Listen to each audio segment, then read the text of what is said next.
Buenos días, bienvenidos al primer webinar de Evara Bombas Colombia. Les doy la bienvenida a todos los participantes.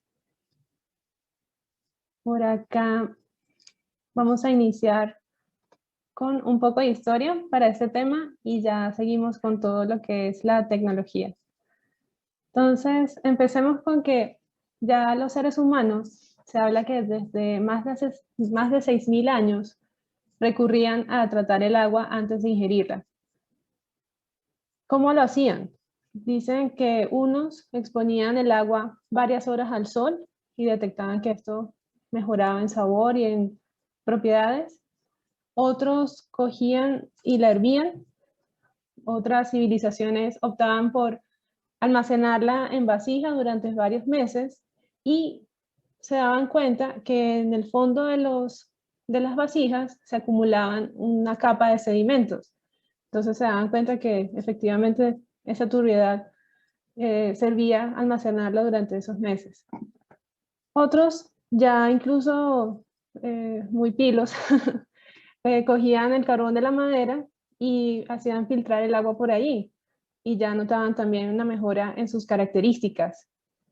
Y otros también se habla de que ya cogían lechos de arena y hacían pasar el agua a través de esos lechos para mejorar principalmente la turbidez.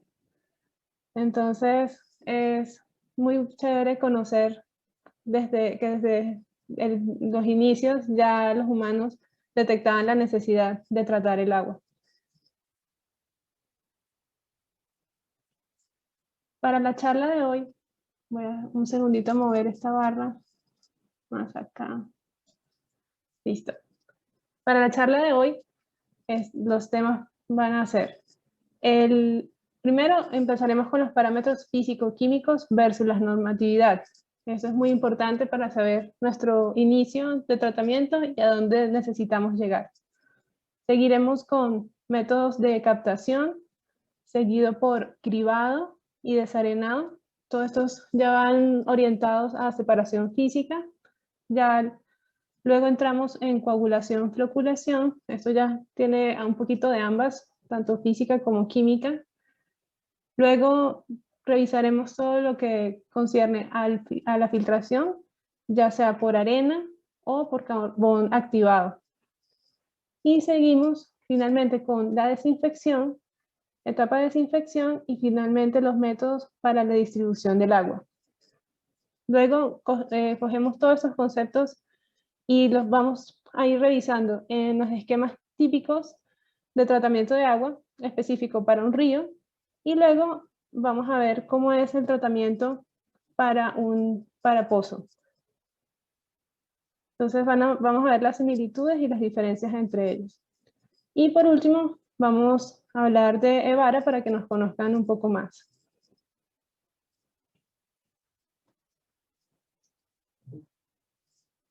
Listo. Voy a...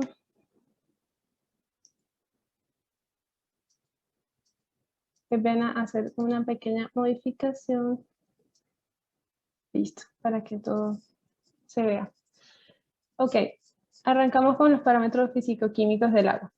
Los parámetros son muchos, pero los que vamos a incluir en esta diapositiva son parámetros que es bueno entenderlos a profundidad para detectar cómo van a ir evolucionando desde el inicio del tratamiento hasta el final del tratamiento.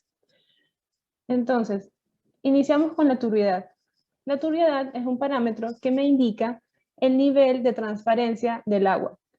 Entonces, si yo tengo una captación de un agua cruda, probablemente, pues, digamos, de un río, probablemente se vea más como este primer vaso. Ahí vamos a ver en suspensión lo que es materia orgánica, de pronto algunas arenas, arcillas. Entonces todo esto va a estar ahí flotando. A medida que vayamos realizando el tratamiento, vamos a observar los cambios. Entonces va a pasar un agua cada vez más clarificada hasta llegar a un parámetro final que sería ya el agua potable para consumo humano. Luego vemos la alcalinidad total. Esta hace referencia a un contenido que son iones de bicarbonato, carbonato y los iones OH o hidroxilos. Estos iones lo que hacen es atribuir una basicidad al agua. Es por esto que va ligado con el pH. Entonces, como el pH es la medida de acidez o basicidad del agua, si nosotros detectamos que la alcalinidad total es alta, entonces veremos que el pH también va a estar alto. Esto es bueno conocerlo porque cuando tengamos una caracterización de agua, un análisis de cualquier fuente y veamos alguna discrepancia entre estos, que uno está bajo y otro está alto, entonces debemos mirar más de cerca porque posiblemente haya un error. ¿Listo? Seguimos con, hablando de pH. El pH es un parámetro que se puede medir con un método manual. Hay indicadores como el de la foto, en el que toman un químico y hacen un comparativo y ven en qué rango queda el agua, o sea, digamos, qué color adquiere. Y con eso se sabe en una escala del 1 al 14 en dónde estamos. En la norma vamos a ver que hay una restricción para pH porque ya pues para el cuerpo es necesario tener un rango específico. Pasamos a los cloruros. Los cloruros son unos iones que podemos encontrar en el agua y le atribuyen un sabor salado. Pero no solamente tiene características de sabor, sino que también le añade al agua unas características que son corrosivas. Entonces, esto es muy importante conocerlo desde el principio, porque si es diferente diseñar una planta de tratamiento para un agua que tenga alto contenido de cloruros a una que no lo tenga. En los métodos que vamos a ver hoy, no, digamos, no trataremos mucho de esto porque son fuentes como muy saludables, pero eso es importante tenerlo presente porque si tenemos una caracterización de agua de pozo o de un embalse, un río, y vemos que los cloruros están altos, entonces ya es algo raro. Posiblemente haya una contaminación de algún lado, si de pronto está cerca del mar y hay una infiltración de agua, cosas por ese estilo. Entonces es bueno eso tenerlo presente. Luego, este tema de la corrosividad va también ligada a los materiales que vamos a utilizar a lo largo del tratamiento, los materiales en los que van a estar todo, equipos de bombeo, hablamos también de la tubería, de las válvulas. Entonces, todo esto es importante tenerlos presentes para seleccionar los materiales adecuados para ese contenido. Luego, hablamos de dureza total. La dureza total está relacionado con lo que son los iones magnesio y calcio. Esto, digamos que en el sabor se puede decir que son unos sabores minerales, pero no solamente se le atribuye características de sabor, sino que también esto puede perjudicar en la planta de tratamiento y en los equipos.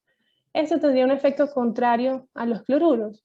Esto lo que hace es que tienen esos iones asociados al magnesio y al calcio, lo que hacen es formar unas sales que se van adhiriendo a las paredes. Entonces es muy común que vean incrustación en tanques, o por ejemplo, no sé si han visto que están las tuberías, entonces se les van formando unas capas y van reduciendo y reduciendo los diámetros de tuberías. Y todo eso puede atribuirse a que la dureza total esté muy alta. Entonces, eso es un parámetro que hay que tenerlo muy, muy presente. Luego pasamos a ver el hierro total. El hierro son iones que se pueden conseguir en el agua comúnmente en los pozos.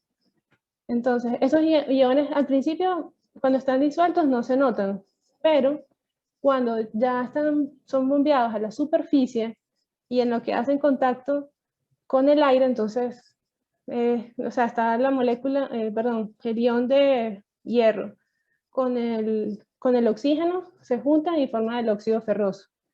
En lo que hacen contacto, y la reacción forma algo como esta capita amarillenta que no sé si han visto en los tanques de agua. Entonces, esto es un indicador de que el hierro total está alto o que está presente.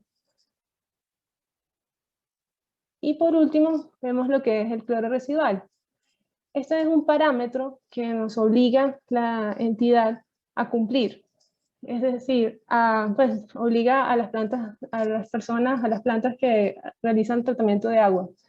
Y esto va vinculado a que el agua siempre se le tiene que dejar algo de cloro para que en el recorrido entre la salida de la planta de tratamiento y la llegada a la toma de la casa se asegure que siga potable. O sea, que en su recorrido cualquier microorganismo, de pronto pues alguna contaminación que pueda llegar, el cloro pueda combatirla y mantener el estado del agua. Ahora pasamos a ver algo de la normatividad. Empezamos por el rango de pH. Les mencionaba que es restringido y esto es para asegurar la salud de nosotros. Entonces está entre 6 hasta 9. La norma también nos habla de características físicas. Aquí miden color aparente, eso lo hacen mediante digamos, un aparato de laboratorio. Estos son expresados en unidades de platino cobalto. El valor aceptable es 15. Para el olor y sabor, si es más cualitativo, entonces es aceptable o no aceptable. Y bueno, por supuesto tiene que ser aceptable. Y la turbiedad la miden en unidades nefelométricas de turbiedad. Y esto sí hace referencia que tiene que ser 2, es muy bajito. Entonces, bueno, no vamos a estar así como parámetro por parámetro, número por número, pero es como para dar una idea de lo que nos pide la norma. Esto en cuanto a características físicas. Aquí es como un poquito más, digamos, fácil, porque son cosas que uno puede observar. Pero ya cuando entramos a características químicas, ya de pronto sí es un poco, hay que tener más detalle. Entonces, vamos a revisar esos parámetros que hablábamos antes en la norma. Hablamos de alcalinidad total. La norma la expresa como unidades miligramos litros de carbonato de calcio. Entonces esa es la concentración de carbonato expresada en carbonato de calcio máximo, el cual sería 200. 200 es un parámetro relativamente flexible para nosotros tener, o sea, para el tratamiento. En lo que son las fuentes de agua potable comunes, como son ríos, embalses y pozos, la calidad no debería ser mucho más alta. O sea, si hay un valor por encima de esto, ya posiblemente tenga como alguna fuente de contaminación cercana. Recordemos que la alcalinidad está asociada con, digamos, con otros parámetros y tenemos el pH. Entonces, aquí también tenemos que ver que el pH esté alineado. Si vemos que la alcalinidad está en 800, pero el pH está en 4, entonces ya es como, no, algo pasa. ¿Listo? Por acá pasamos ahora a dureza total. Dureza total está en 300 miligramos litros, esto también es bastante flexible. Y también hay que tener cuidado que cuando tengamos la caracterización de salida, no solamente nos aseguremos de cumplir estos 300, sino que la dureza que está asociada a los iones calcio y magnesio, también estos iones de manera individual estén en su rango. Entonces aquí sería 60 y aquí sería 36. ¿Listo? ¿Qué más por acá? Bueno, los cloruros, el máximo valor aceptable es 250 miligramos litro. Y los otros iones, pues no son, digamos, objetivos para las fuentes de tratamiento que vamos a ver hoy. Entonces solo aquí los coloqué para mencionarlos. Ahora pasamos también a las características microbiológicas, es algo que también está incluido en la norma. Esto va expresado como unidades formadoras de colonia por cada 100 centímetros cúbicos. Entonces vemos que para coliformes totales y Escherichia coli el valor es 0. Ahí sí no hay nada de tolerancia. Ahora, para estos que son los mesófilos, estos son un tipo de organismos que aquí si hay algo de tolerancia, indican que debe ser menor a 100. Y es que estos mesófilos son organismos que están asociados a la descomposición. Entonces, nosotros incluso en nuestro cuerpo tenemos mesófilos, o sea, están en los intestinos, están presentes. Entonces, por esta razón hay algo, de permisología, por así decirlo. Hay alguna tolerancia en este valor. Y ahora con el cloro residual, el valor que debemos marcar a la salida de la planta de tratamiento mínimo es 2 partes por millón. Eso para asegurar lo que les decía en el recorrido de la tubería. Listo, entonces iniciamos con los esquemas de tratamiento de agua. Entonces vamos a empezar con un esquema típico para agua de río. Vamos a ver cada casilla, cada paso. Y vemos después el comparativo con un esquema de pozo, que va a ser muy similar, excepto por algunas casillas. ¿Listo? Comencemos por la captación. La captación tiene como objetivo tomar el agua cruda y enviarla al proceso de tratamiento. Sin embargo, pues, suena sencillo, pero hay que guardar muchas cosas para eso. Colocamos por acá tipos de bombas. Por ejemplo, hay unas muy utilizadas, esto en termoeléctricas, también en plantas de agua potable, que son las bombas de turbina vertical. Estos son sobre todo para caudales muy altos. ¿Por qué se utiliza este tipo de bombas? También se pueden utilizar bombas de carcasa partida grandes. Estas bombas van más asociadas a esquemas de instalación donde el NPCH disponible sea bajo. De pronto los que no estén tan familiarizados con ese término del NPCH, eso va asociado a la energía que requiere la bomba para impulsar el agua. Entonces la energía mínima necesaria en la boca de succión de la bomba. Entonces esa energía va asociada, si la bomba, por ejemplo, está a nivel del mar, tiene una columna de aire ahí que le aporta energía. Otro es la columna de agua, que sería el nivel de sumergencia, que está por encima de esta bomba. Entonces, cuando tengamos esas características en contra, digamos que sea un cuarto donde el equipo, digamos que hay una variación muy alta del río, o que el nivel de la captación es muy bajito, es mejor recurrir a este tipo de equipos. Luego pasamos a ver bombas de carcasa partida. Estas bombas también pueden trabajar con captación negativa, o sea, con niveles negativos. Lo que hacen es colocarle una tubería tipo como en L, entonces acá en codo y baja. Lo mismo, hay que tener cuidado con tener el NPCH adecuado y mantener esa succión cebada. Eso es lo mínimo requerido para cualquier bombeo. Luego, la captación también permite trabajar con bombas de tipo de succión final o también con bombas autocebantes. Algo que quiero mencionar y detallar en eso es que los equipos que yo utilice para captación van a estar limitados por el paso de sólidos que me arrastre la fuente. Entonces, primero que nada tengo que identificar qué paso de sólidos manejo, si son sólidos grandes y tengo riesgo de que me llegue ramas, etcétera, tengo que saber manejar. Entonces, en el orden que teníamos en el tratamiento, estaba primero la captación, pero también podemos colocar el cribado antes de la captación. Entonces eso lo tengo que decidir dependiendo de las características de la fuente, de qué tanta presencia de sólidos tengo y qué tipo de bombas decido colocar para la captación. Por ejemplo, este tipo de bombas permite algo de paso de sólidos, pero porque ya es un impulsor semiabierto, por así decirlo. Esta carcasa partida ya son impulsores que tienen paso de sólido más restringido. Entonces, tengo que revisar qué quiero colocar y dependiendo de eso decido si amerita tener la rejilla antes o después de la bomba. Bombas tipo succión final, aún más restringido el paso de sólidos. Entonces, tengo que revisar muy bien la fuente.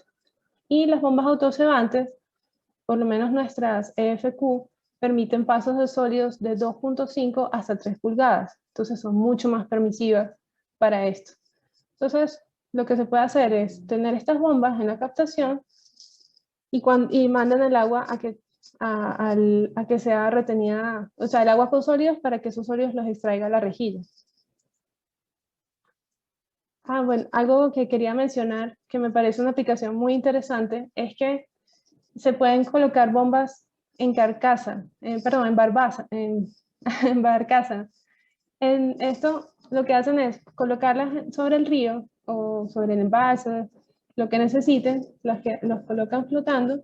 Entonces ahí lo que hacen es mantener un nivel de succión siempre el mismo. Por más que el río suba o baje, pues la bomba siempre va a mantener su succión igual. Entonces eso me parece una aplicación muy interesante. Eso se puede lograr con bombas tipo succión final o también se puede lograr con bombas de carcasa partida. Aquí es lo que les digo, también tener en cuenta el paso de sólidos.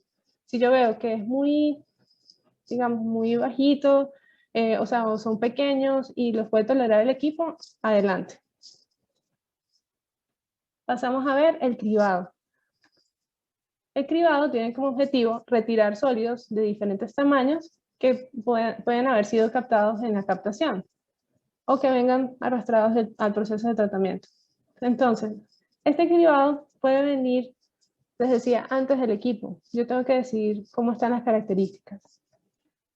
El cribado grueso se habla cuando son sólidos de gran tamaño, mayores a 10 centímetros. Entonces ahí puedo decidir si tener una rejilla estática para que evite, por ejemplo, que lleguen troncos o cosas por el estilo. También están los sólidos medianos, que son catalogados entre 1 a 5 centímetros. Entonces por acá les coloco unas fotos para hacer referencia a rejillas que son capaces de manejar esto.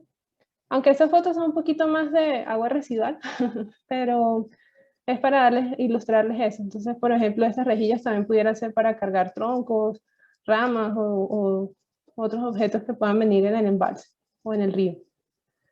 Incluso tenemos ríos que ya están algo contaminados, entonces también aplica, lamentablemente. Luego podemos ver estas rejillas que son sólidos medianos. Entonces ya aquí todo lo que son hojitas, palitos, etcétera, pueden ser arrastrados por ellas. Lo que estamos viendo son rejillas automáticas.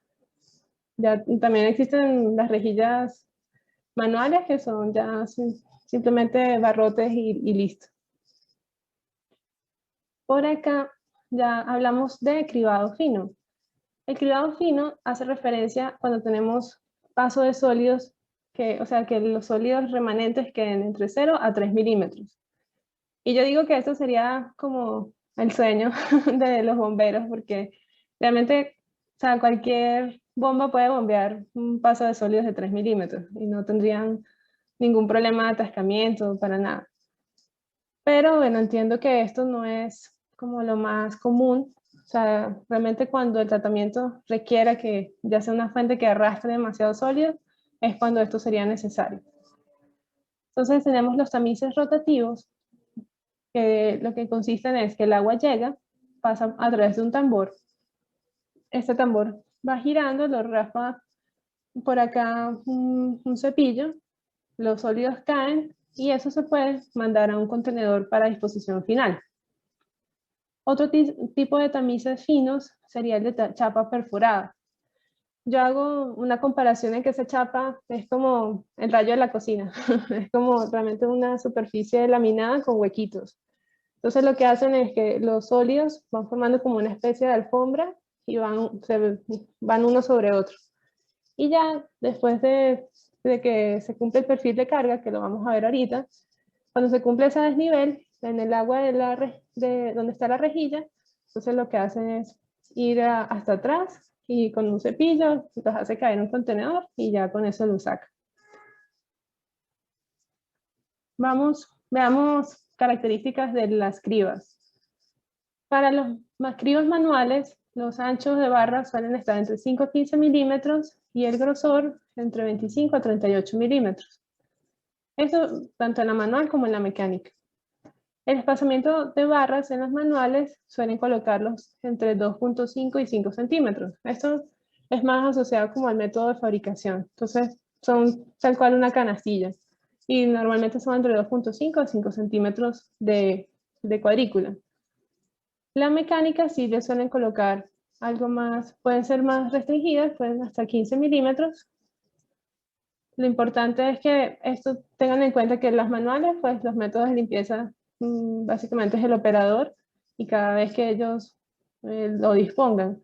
En cambio, la que es mecánica, o ya sería, pues ya automática, entonces eso ya tiene una activación que simplemente como se le setea un valor y ella se limpia sola. Entonces, también por eso lo pueden hacer más restringido. Algo que es muy importante cuidar en las rejillas es la velocidad de aproximación. Una velocidad estándar, hablamos de que en las rejillas manuales estaría de 0.3 a 0.6 metros por segundo, esa sería la velocidad de operación, y en las mecánicas estaría de 0.6 a 1 metro por segundo. Acá voy a hacer un pequeño paréntesis. ¿Cómo calculo esa velocidad de aproximación? Yo tengo las medidas del canal, ¿cierto? Entonces tengo mi canal y tengo mi altura de nivel de agua. Entonces yo lo que hago es, conozco el caudal que se maneja en el caudal, perdón, el caudal que se maneja en el canal y el área ocupada por el agua. Entonces lo que hago es dividir el caudal entre el área ocupada. Y ya con eso tengo la velocidad que se tiene en el canal. ¿Listo?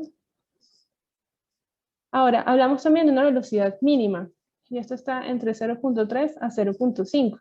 Esto es muy curioso porque lo que puede pasar, y ha pasado, es que el canal lo dimensionan tan ancho que la velocidad es muy bajita. Entonces, tienen la rejilla y los sólidos se van quedando antes de la rejilla. Entonces, pues no es la idea. La idea es diseñarlo de una manera óptima para que todos los sólidos alcancen a la rejilla. Entonces, se habla de una velocidad mínima de 0.3. Y una que no está acá, pero también es muy importante, es la velocidad máxima. Pues acá habla de hasta 1, y esto de verdad es hasta 1 metro por segundo. Porque si ya lo sobredimensionamos, corremos el riesgo de que la velocidad del agua es tan alta que pueda deflectar la rejilla. Entonces tampoco queremos afectar el equipo. Esto en cuanto a velocidad de aproximación. Pasamos a pérdida de carga. Esto hace referencia a la pérdida de energía que ofrece la rejilla con el agua. Literal es una pérdida de energía porque el agua en lo que atraviesa la rejilla, pues hay fricción con las barras, entonces eso se puede traducir a milímetros, pues una pérdida de carga en milímetros de agua. Entonces aquí dice que las manuales ofrecen una resistencia de 150 y las mecánicas pueden ir entre 150 hasta 600. Recordemos que las mecánicas pueden tener también las rejillas más pegaditas. Entonces, para ver esa pérdida de carga un poquito más a fondo, tenemos este dibujo y aquí podemos verlo. Entonces, la pérdida de carga va a ser la diferencia de nivel entre lo que tengo agua arriba, o sea, lo que tengo antes de la reja, y lo que tengo detrás de la reja. Entonces, los valores que están atrás son valores calculados por los fabricantes de rejillas. Entonces me dice, listo, mi tolerancia es esta. ¿Qué pasa? Yo normalmente no tengo control sobre el agua que ingresa al canal, porque eso ya pues, depende de la fuente, si llueve, etc. Pero sí tengo más control sobre sobre el nivel que tengo detrás de la rejilla, porque acá yo tengo el control sobre los equipos de bombeo que van después de la rejilla. Entonces con esa, o sea, digamos, yo puedo jugar con prender o apagar la bomba para que evacúe el agua más o menos rápido y que cuide ese desnivel, ¿no? Que no sea demasiado alto. Ahora pasamos a ver el desarenador. El desarenador tiene como objetivo retirar arenas de diferentes granulometrías y también de diferentes pesos. Hablamos que van a ser arenas finas, perdón, y arenas gruesas. ¿Cuál es el objetivo?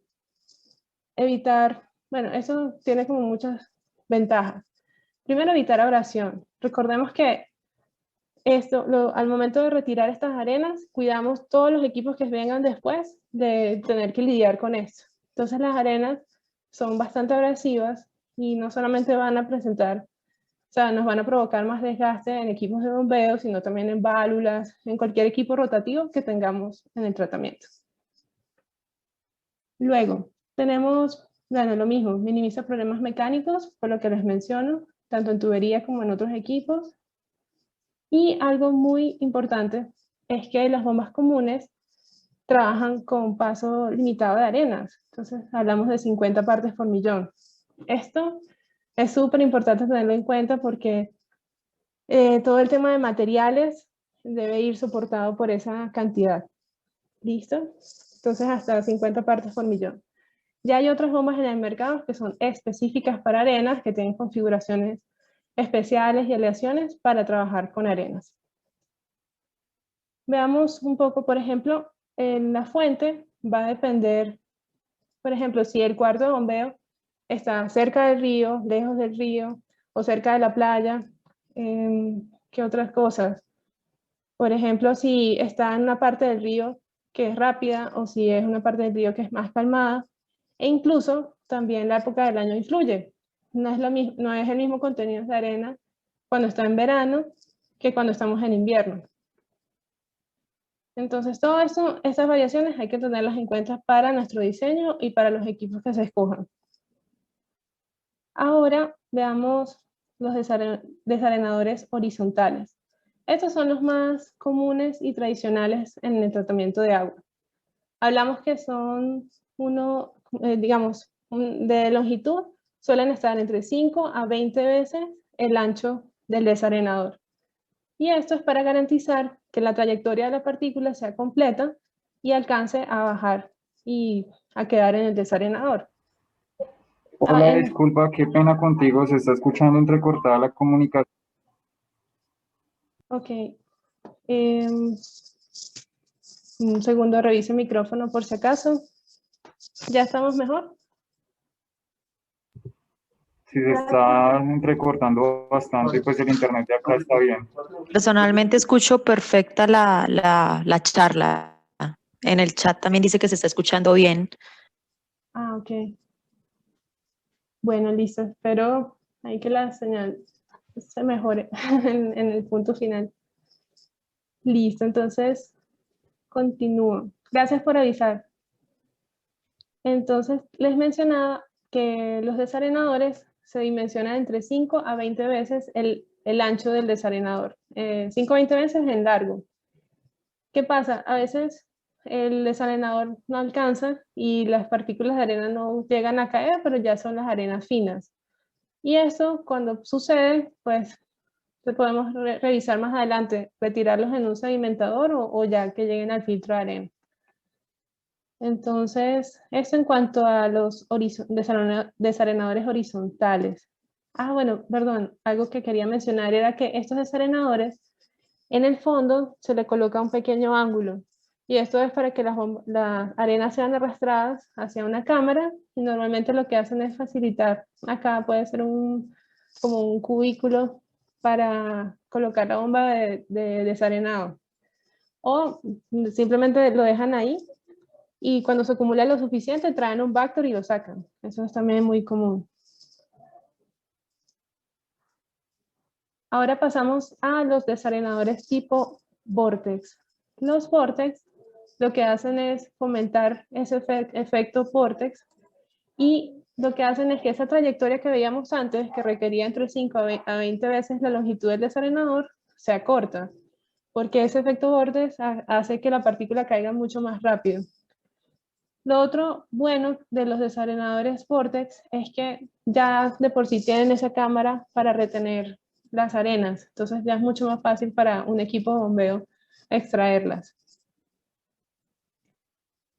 Vemos, y bueno, si uno compara un desarenador Vortex con uno estándar horizontal, pues es mucho más reducido. También hay mejoras que se le han hecho a los desarenadores tradicionales y estas mejoras están. Qué pena, hay un micrófono ahí abierto. Ah, listo, gracias. Esas mejoras, primero es que le colocan unos paneles que lo que hacen es que la partícula en lo que lo nota, o sea, choca con él, hay un cierto efecto de adherencia y precipita. Entonces esas partículas ayudan a que ya no sea tan largo el desarenador. Perdón, estas láminas. Lo otro que han hecho es mejorar y ya ese ángulo le han colocado, el ángulo de inclinación, le han colocado un tornillo sin fin. Entonces ese tornillo ayuda a que las arenas sean arrastradas a una cámara para desarenado.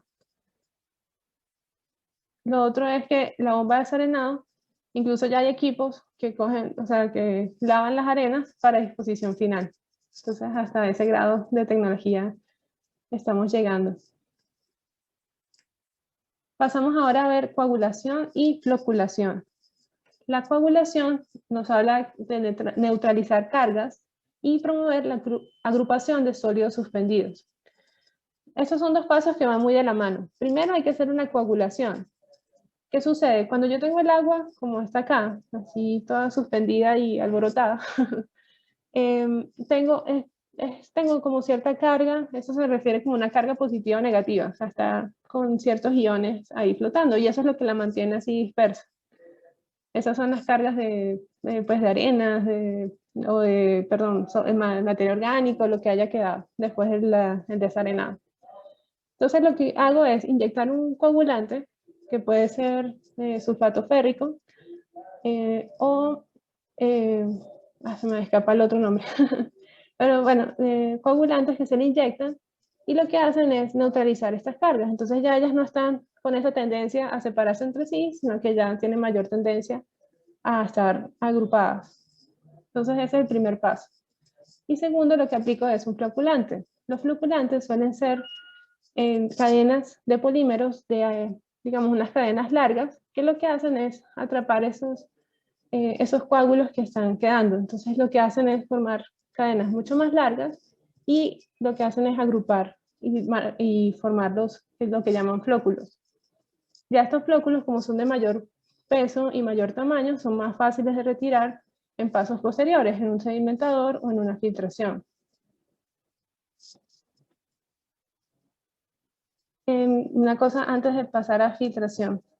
Yo tengo que revisar si este remanente es lo suficiente para tener o no un sedimentador. Porque si yo veo que no es tan alto, entonces puedo omitir este paso y pasarlos directamente a una filtración. Si yo veo que lo amerita, entonces sí es mejor colocar un tanque cónico, un sedimentador, que caigan y ya después pasar a filtración. Porque si no, podemos estar hablando de que la filtración tenga muchos retrolavados, o sea, es como una operación más exigente. Ahora les menciono lo que es el retrolavado cuando hablemos de filtración. La filtración tiene como objetivo la remoción mecánica de sólidos suspendidos y materia orgánica que todavía pueda estar presente.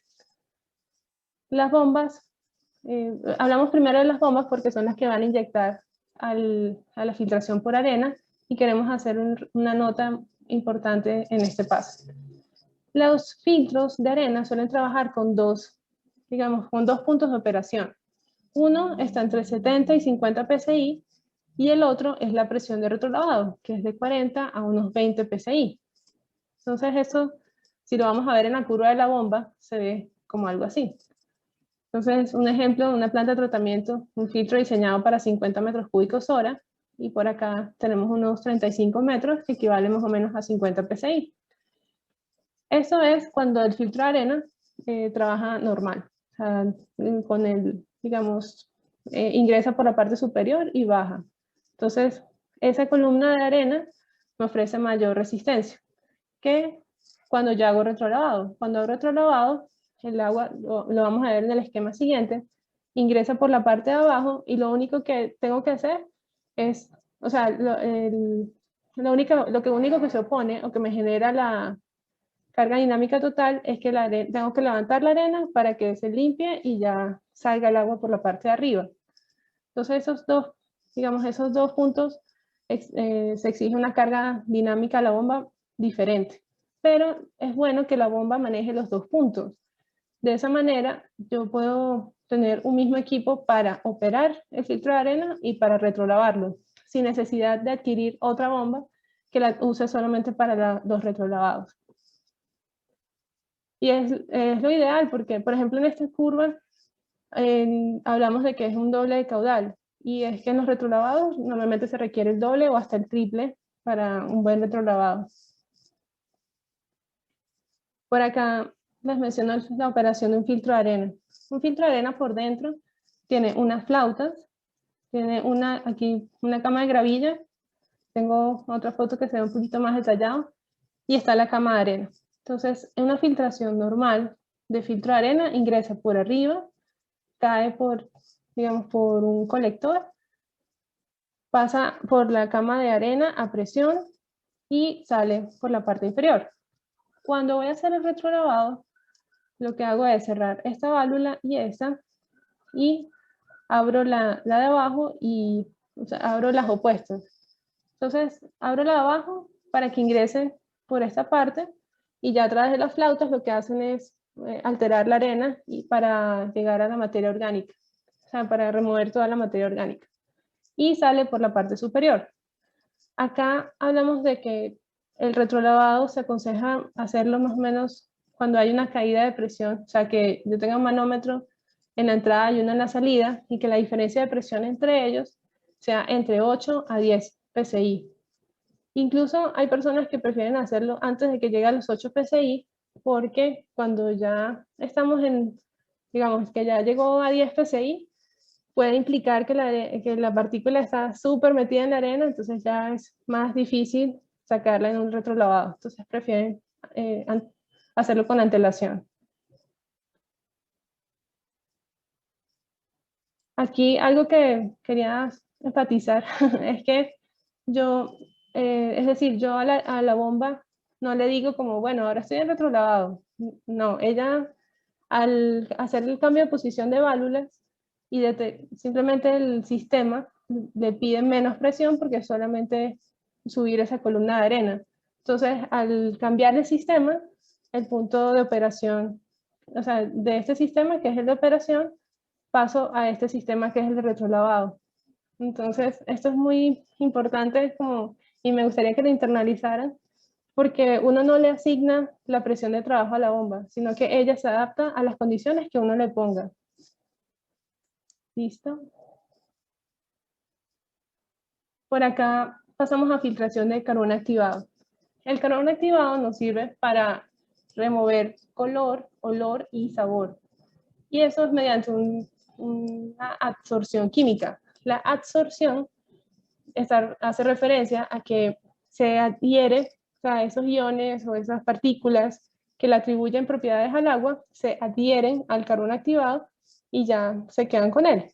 Entonces, el carbón activado es un poco engañoso porque uno lo ve y a simple vista no pareciera que la superficie fuera gran cosa, pero cuando uno lo ve en el microscopio, la densidad de superficie es muy alta. Entonces tiene la capacidad de absorber muchas partículas en una densidad, digamos, en un volumen muy pequeño. Normalmente se coloca los dos filtros juntos. Entonces vemos el de carbón y paralelo el de carbón activado. Y esto es para aprovechar la presión de inyección de la bomba para que venza las dos columnas. Entonces, eso también es muy chévere para que no, digamos, que no sea necesario comprar otra bomba o colocar la intermedia entre los dos filtros, sino que se suma la diferencia de presión y listo, ya se puede colocar uno detrás de otro. Por acá les muestro el filtro de carbón por dentro. También lleva una cama de gravilla, una ya de gravilla más fina, y ya viene el carbón activado. Y el esquema de retrolavado es igual que el anterior. Pasamos ahora a la etapa de desinfección.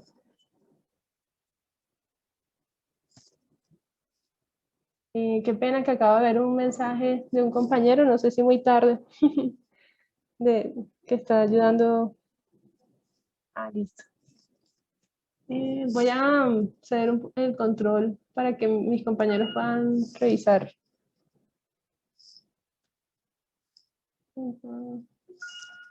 Listo, que ya. Bueno, entonces pasamos a la desinfección. La desinfección hace referencia a la eliminación de microorganismos como son coliformes, bacterias o virus que puedan estar presentes en el agua. Se habla de un tiempo de contacto mínimo de 30 minutos. Esto tomando, por ejemplo, un hipoclorito de sodio, o sea, un cloro de casa común, que tiene una concentración entre un 5 a un 7% de hipoclorito de sodio. Pero, por ejemplo, este que es más industrial, del 15%, podríamos hablar de un tiempo de contacto menor.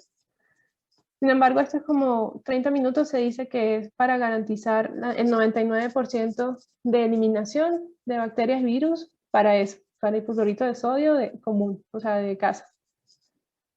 También tenemos otra presentación que es el hipoclorito de calcio.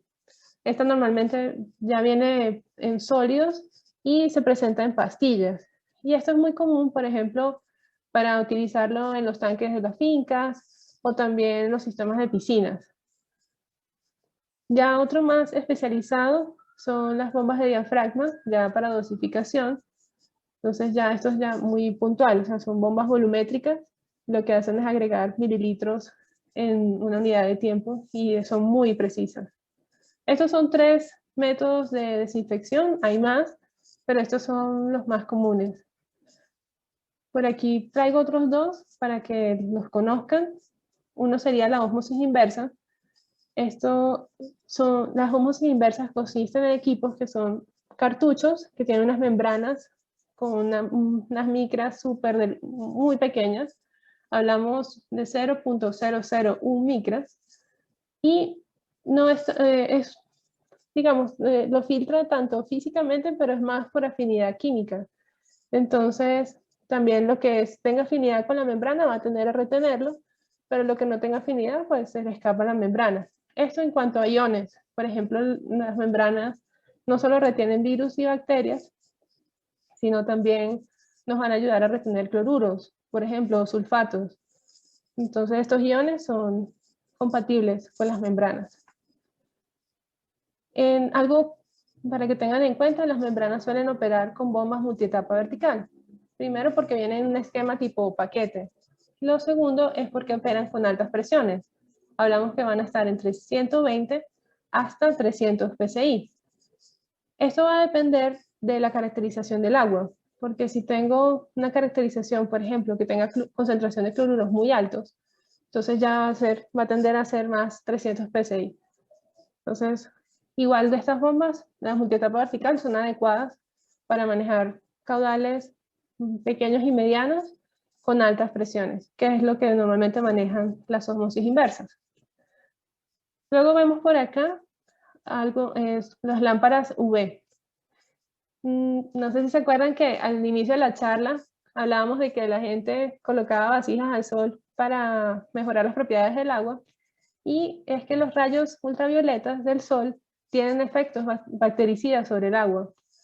Entonces, lo que hacen las lámparas es potenciar ese efecto ultravioleta y eliminar los virus y las bacterias que contiene. Algo que no hemos mencionado son los subproductos de desinfección. Y esto tiene que ver con que la materia orgánica, cuando tiene contacto con cloro, forma los trialometanos. Y estos son dañinos para el organismo, para el cuerpo humano. De hecho, la norma también tiene una restricción en cuanto a ese valor. ¿Qué sucede? Los trialometanos se forman, se forman en la desinfección, pero la idea es que la materia orgánica ya ha sido eliminada antes. Ojalá ya todo quedara en el carbón activado, que es donde el último paso donde se puede quedar. Pero lo que se haya quedado por ahí y llegue a la desinfección, pues inevitablemente lo va a formar. Y las lámparas UV, como no trabajan con cloro, entonces minimizan esos subproductos de desinfección. Entonces es una ventaja, solo que pues, es una inversión más alta. Sin embargo, hablaban de que las lámparas UV ya se están utilizando en sistemas de potabilización de plantas municipales y que han ahorrado, o sea, logran ahorro entre esto versus el consumo de cloro. Entonces, algo interesante para tenerlo en cuenta. Una cosa importante que quiero mencionar de las lámparas UV es que son muy utilizadas en desinfección, sobre todo en las industrias de bebidas y alimentos. Porque ahí ya, pues como no pueden agregarle cloro residual, porque ya el producto tiene que salir al mercado con otras características, entonces utilizan estas lámparas. Y ahora pasamos a la distribución. ya tenemos el proceso completo. Y ahora, ¿qué hay que hacer para hacerlo llegar al usuario? Entonces, en la distribución habla con alimentar la red de agua potable, ya sea para casas, edificios, municipios, etc. Y para las plantas de producción. Por acá hablamos, hay varios tipos de equipos. Estarían las cargas a partida. En este caso son cargas a partida doble etapa, porque hablamos de una planta, que esto es en Cúcuta. Hablamos de que requieren alto caudal y también alta presión. Entonces, por eso son 2 etapas. Lo mismo para este caso, que es bombas de cargas a partida. Esta está en EPM, una estación que se llama Salvatorino, que también requiere un caudal con un caudal alto y una presión también alta. Pero no todos los sistemas de distribución tienen que ser grandes. También podemos adaptarlos a los equipos, a otro tipo de equipos y otro tipo de situaciones. Entonces, por ejemplo, en un edificio, la distribución la van a colocar con sistemas de presión constante como este. Entonces ya son caudales más pequeños, entonces colocan bombas de caudal pequeño, pero de alta presión, porque ya hablamos de edificios que pueden tener 10 pisos en adelante, 20, entonces ya se necesita una alta presión. Y en caso de que la presión requerida no sea alta, sino una intermedia, por ejemplo, una planta de producción, que sea todo como a nivel de piso, un máximo hasta 5 metros, entonces podemos manejarlos con bomba tipo succión final, por ejemplo con esta. Entonces ya eso hablamos de que son presiones comunes de trabajo entre unos 50 hasta unos 80 psi. ¿Listo? Por acá voy a pasar a un video. Este ya lo tengo abierto porque a veces se tarda un poquito en cargar. O lo tenía abierto. Ah, lo cerré. Bueno, vamos a abrir el video. Y este es un video, un esquema de tratamiento que resume lo que hablamos ahorita. Me gusta este video porque ejemplifica muy bien lo que repasamos. Entonces voy a ir hablando como de cada etapa. Entonces empezamos con la captación, en este caso es de un río. Ellos optaron por colocar una rejilla estática, completamente válido y muy buena opción. En este caso llegan poco sólidos, pero evitan que pueda acceder a la succión de la bomba. Acá no es tan claro el método de bombeo, porque pareciera que fuera succión negativa, aunque pareciera que o sea, si es succión negativa y la bomba está detrás de la pared, esta succión está muy larga. Pero también es posible que estén aquí en la parte inferior. Listo, entonces están siendo bombeadas hasta las rejillas automáticas, esas serían las rejillas finas, y extraen la basura hacia un contenedor.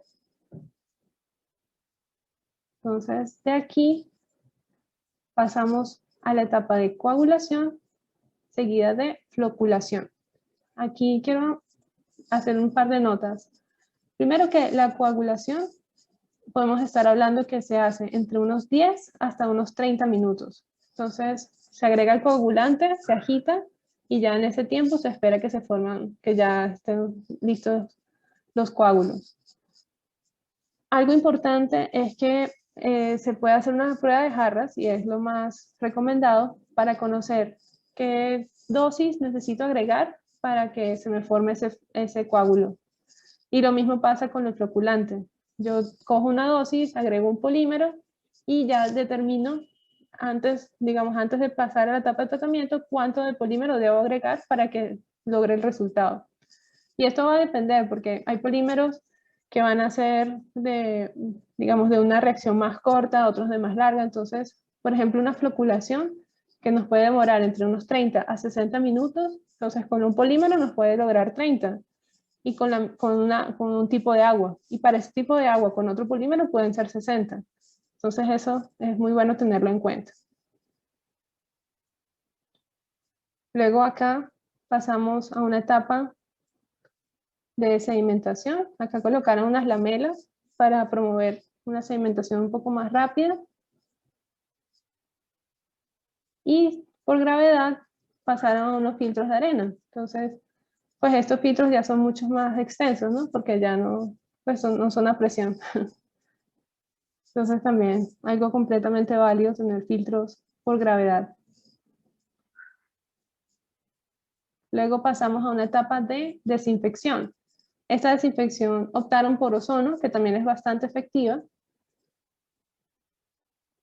Y seguido pasan a dosificación de hipoclorito. Entonces, recordemos que la norma nos exige un cloro residual y esto no puede faltar, por lo menos en las plantas municipales. Luego acá colocan al laboratorio porque siempre hay que estar monitoreando los parámetros a lo largo del tratamiento.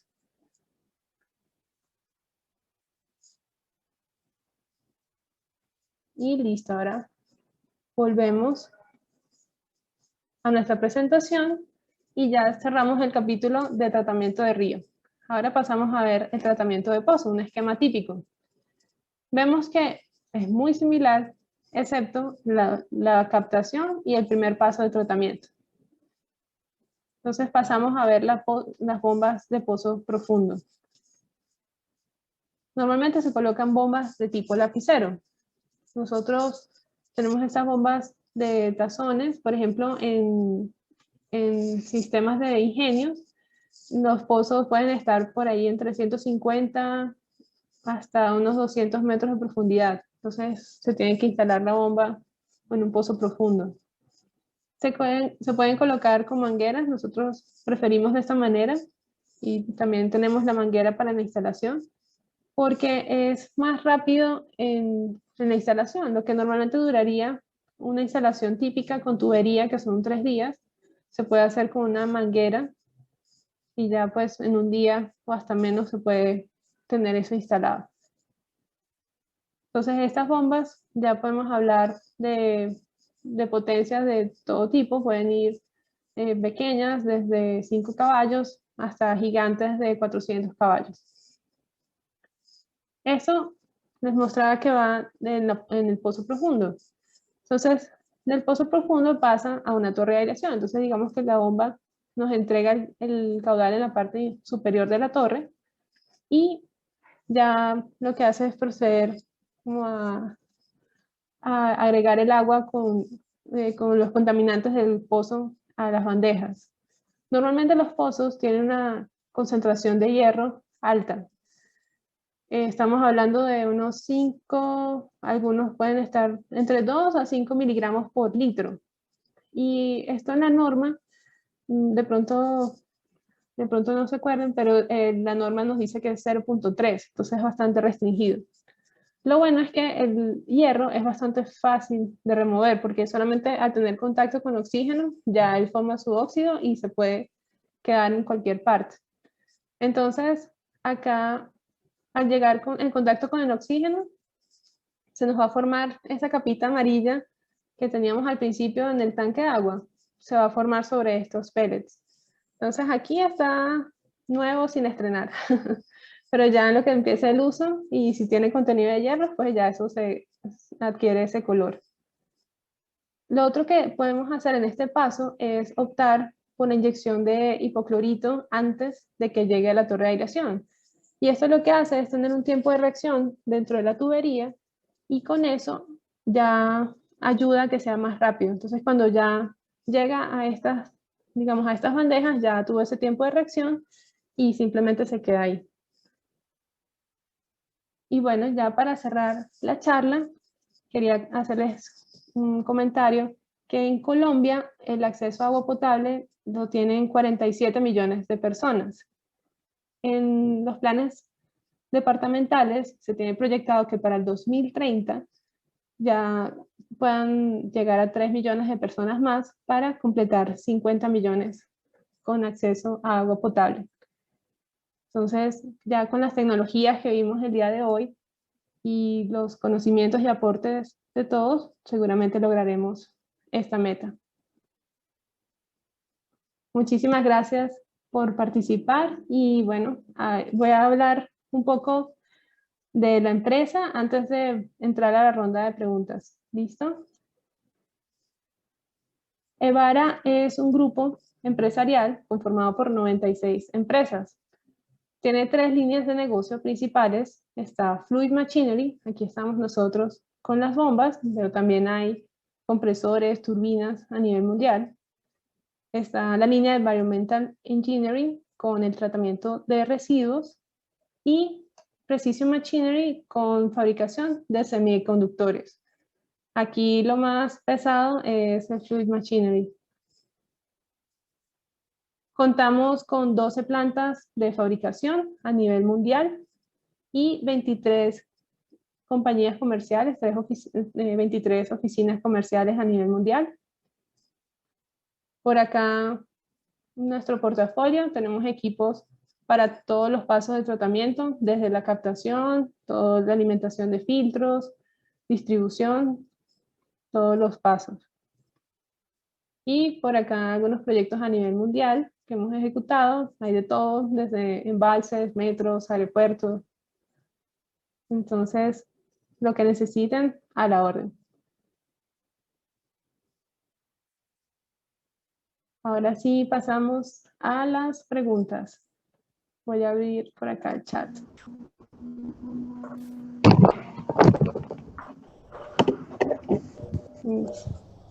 Bueno, les queremos dar las gracias a todos por participar de parte de Vara. Entonces, como dice mi compañera, vamos a proceder a la sección de preguntas. Si pueden dejar la pregunta en el chat, las vamos leyendo y se las vamos pasando a Adriana para que nos conteste.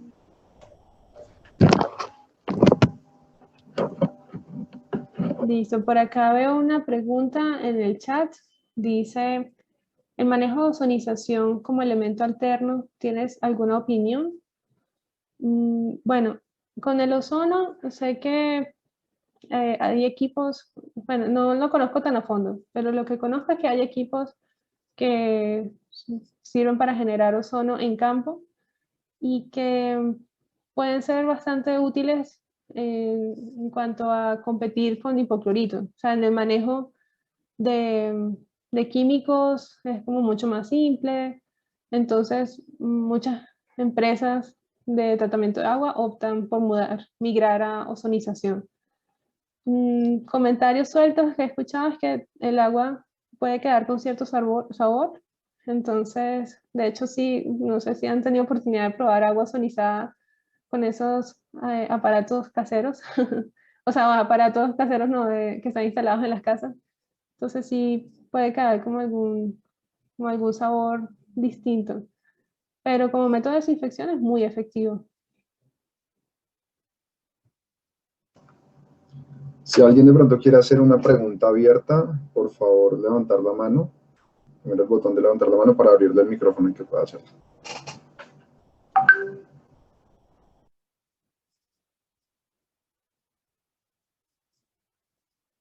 Buenos días. Está Juan Martínez levantando la mano. A ver si puedo. Oye, creo que como organizador tú le puedes dar micrófono. Buenos días. Buenos días. ¿Me escuchan bien entonces? Sí, muy bien. Bueno, yo trabajo para una empresa que elabora helados, ¿cierto? Okay. El agua que utilizamos pues es agua potable, suministrada por EPM. Básicamente pues ahí tenemos pues una ventaja respecto a la calidad de agua para la misma fabricación de nuestros productos y la limpieza y desinfección. Pero, digamos, dentro de la generación, dentro de esas salidas que tenemos lo que son las aguas industriales propias del lavado, digamos, de los equipos.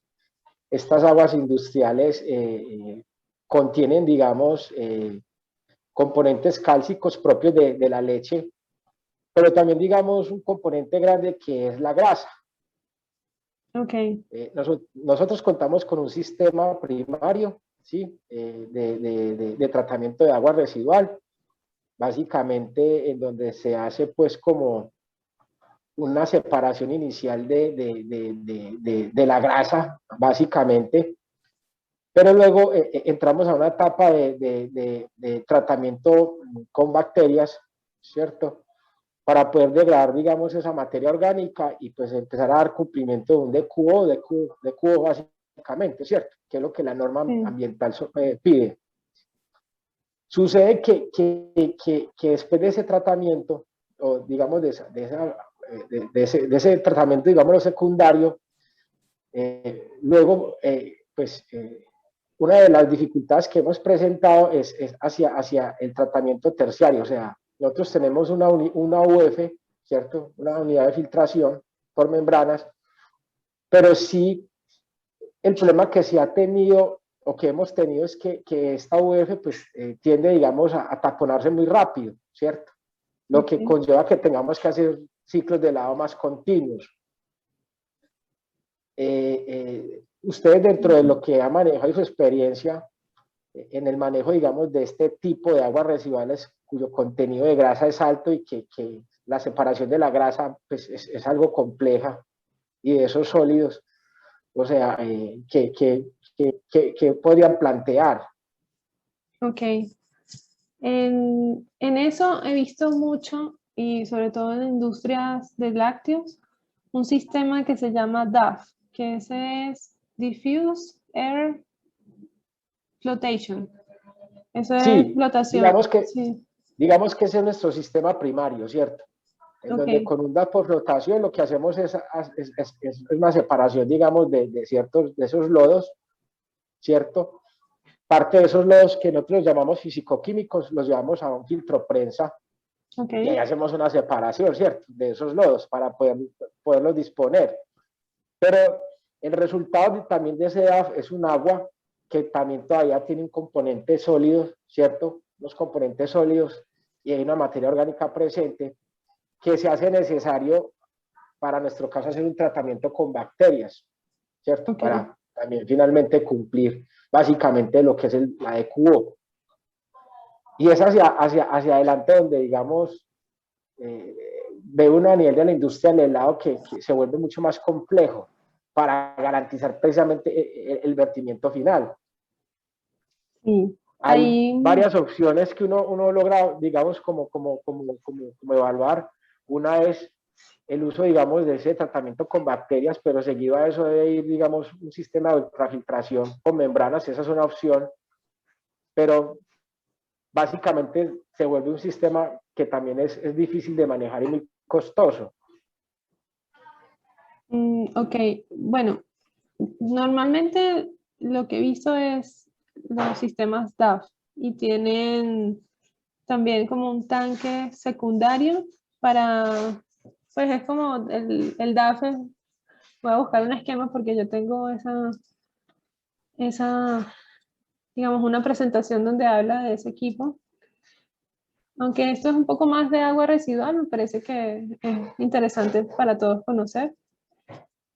Vamos a buscar la presentación. Sí, para que todos aterricemos lo que es el DAF. Creo que estamos aquí. Espero que sea. Entonces, por acá. Por acá no. Qué pena. Porque el DAF es bastante efectivo para esos sistemas. Puede ser que el DAF que tengan ustedes estaba diseñado para una carga un poco más baja y que ya se haya subido tanto que le esté faltando tiempo para flotación. Entonces, lo que podrían revisar es una optimización del DAF. Ya te voy a mostrar. Pues no es que lo manejemos nosotros, pero es una recomendación que podemos hacer. Ya. Está por acá, aquí. Entonces, por ejemplo, este es un DAF. Entonces, los DAF tienen por encima un sistema raspador para el lodo. Entonces, entra el agua y sale, digamos, flota la grasa por arriba y otros sedimentos más pesados van por el fondo. Entonces, nosotros podemos colocar la bomba previa a la inyección del aire. Entonces, ¿qué sucede? Posiblemente el DAF que tengan ya se quedó corto en, digamos, en área. Y ya si tienen un contenido de grasas muy alto, es preferible o optimizar ese DAF, que a veces lo que hacen es colocar unos paneles, así como los que veíamos que ayudan a la sedimentación, también hay unos paneles que ayudan a la grasa a que o sea, que suba más rápido. Entonces esa sería una opción. Y la otra, pues ya sería, sí, sería como revisar un sedimentador, una especie de sedimentador, o ya sería el contrario, un tanque de flotación posterior al DAF, entonces ya que se haga como una capa para, digamos que por flotación, quede la capita remanente, o sea, lo que no haya logrado Ya. sacar el DAF quede ahí. Pero sí, porque, o sea, la ultrafiltración es excelente, pero si todavía tienen contenido de grasas altas, perdón, se les va a O de sólidos, poner. claro. Sí. Entonces sí sería bueno que revisaran este paso, de pronto optimizar este o agregar uno intermedio entre la ultrafiltración y el DAF. Ok, muchas gracias. Vale, Juan, espero que les aporte. Listo. Muchas gracias, muy amable. A la orden. Voy a volver por acá al chat. No sé si hay otra pregunta.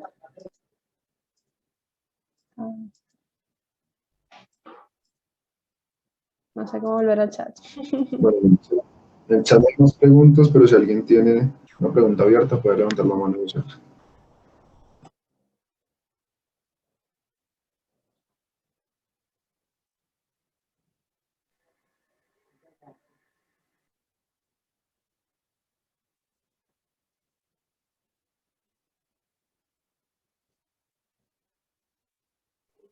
Ingeniera Adriane, muy buenos días. ¿Cómo está, ingeniero? Buenos días. Ingeniera, pues de antemano quiero darle las gracias por la invitación a todas estas capacitaciones y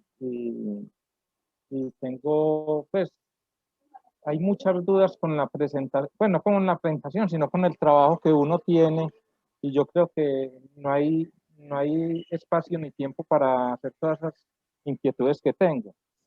Es más que todo para darle las gracias por este espacio que nos ha brindado y yo creo que en el transcurso de los días la estaré molestando porque está muy buena la presentación y yo creo que como varios de los participantes que estamos acá, se da uno cuenta de todos los vacíos que uno tiene o de cosas que no está haciendo dentro del proceso en las plantas de tratamiento. Entonces quiero darle las gracias y en el transcurso de la semana la estaré molestando para solicitarle más información. Muchas gracias por la invitación. Muchas gracias, ingeniero. Qué bueno que le haya gustado la presentación. Y bueno, a la orden, cualquier pregunta. Si hay alguna que quiera compartir ahorita como para el grupo y ya después aclaramos más cositas, también podríamos hacerlo. Igual la charla estaba programada hasta las 10:30, incluyendo el tiempo de preguntas, así que podríamos revisarlo en este momento.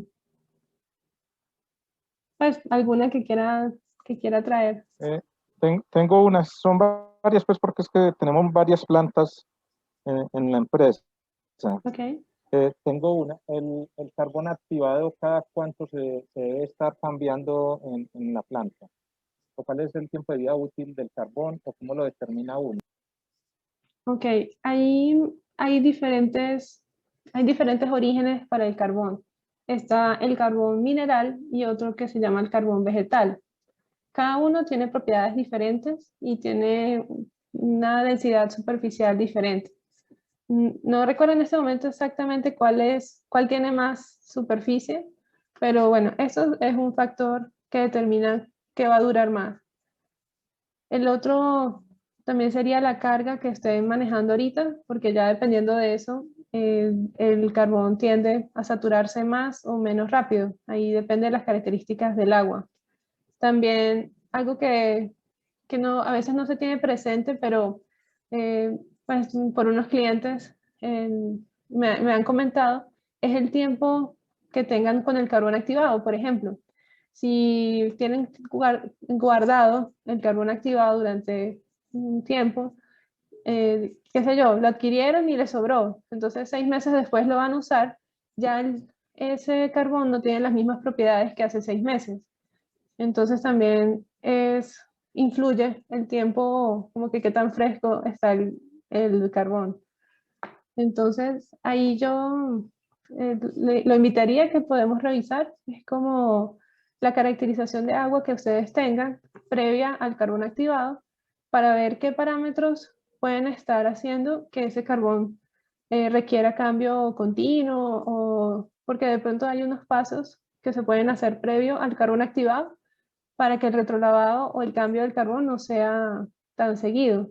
Porque eso sí tiene el carbón activado, o sea, se le puede hacer retrolavado como para retirar esa materia orgánica que quede por ahí remanente, que de pronto no se quedó en el filtro de arena. Pero cuando se trata de iones o ya otro tipo de sustancias que ya como un término, o sea, esa adherencia química, una vez que se ha formado esa adherencia con el carbón activado, ya eso se queda y no es posible removerlo con el retrolavado. Entonces ya ahí tocaría explorar eso, como qué iones pueden estar teniendo ustedes que induce que ese carbón se sature. Muchas gracias. Vale, ingeniero, gracias. Muy buena pregunta.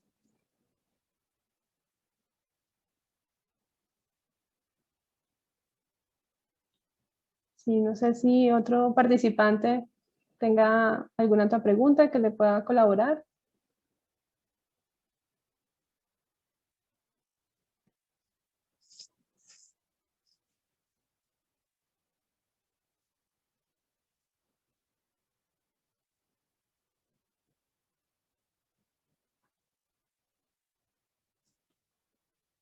Igual, pues si tienen comentarios, preguntas, etcétera, vamos a hacer llegar una encuesta después del webinar y los invitamos a diligenciarla. Ahí también pueden colocar de pronto observaciones, cosas que quieran conversar en otros webinars y también pues decirnos sí, esos temas que a ustedes les interesa más.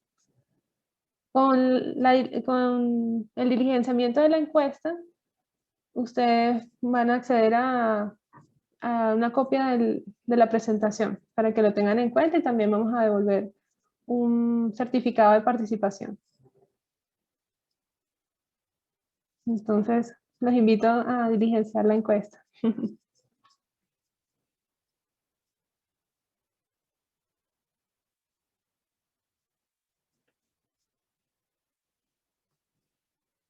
Ven por acá el chat.